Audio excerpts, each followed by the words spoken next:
that really. But thanks ever so much, Graham, for those kind and interesting words. And I particularly like to thank Mustafa, the head chef, for the wonderful food we've had this evening. I did write something down. I understand there's some kind of timing thing going on where people, so I'm just trying to try and drag this out. So all the people that around about the 1 or 2 minute mark, you've had it? Okay? 6 minutes? See what I can do? Don't listen. Yeah, 2.5 hours for my father-in-law speech.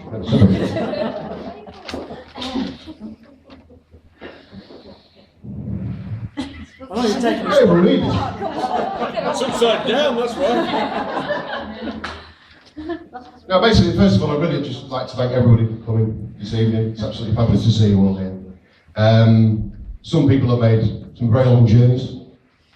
Duncan, Jan, obviously, you've come an awful long way this evening. So thanks so much for for doing that for us through horrible traffic and such a shame to fall victim to the Spark House bar prices after all that way, but never mind. I've been thinking about writing this speech for some time. I left it a little bit lastminute.com because that's kind of my style. If people that know me, that's what I do. I wanted to get it right, and I thought the best thing to do is just kind of surf the internet a little bit and try and find some inspiration.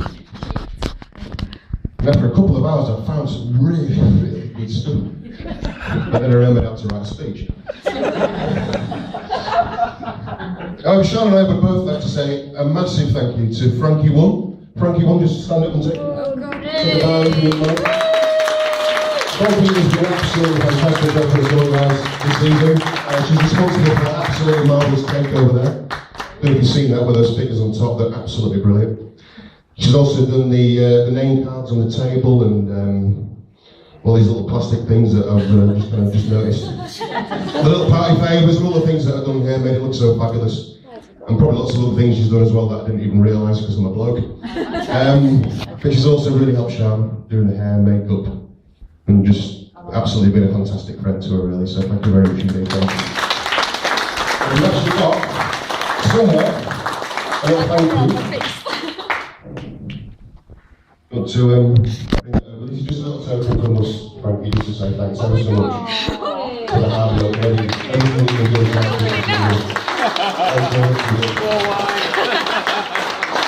Oh, thank you, Morgan.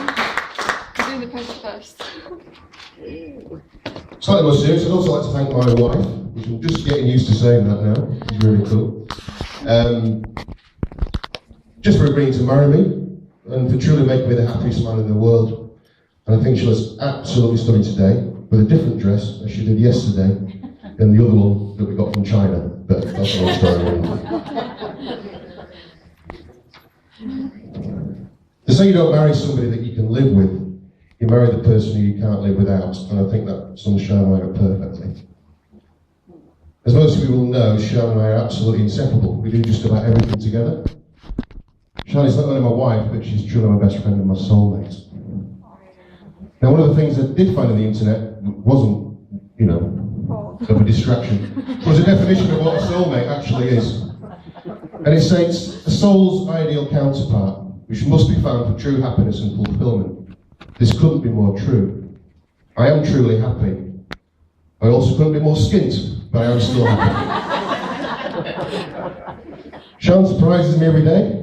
I remember when we met 2 years ago. Can you believe we actually met in an interview?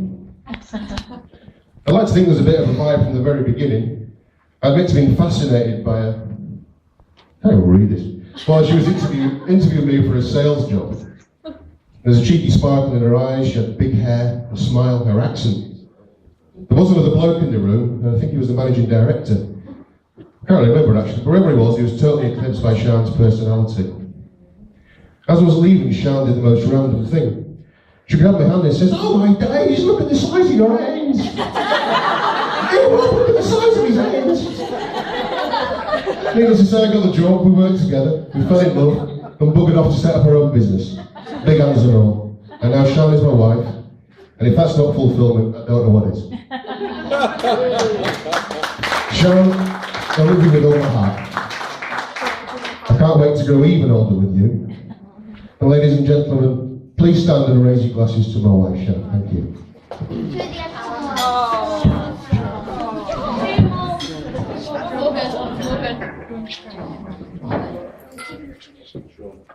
Sean. Very short.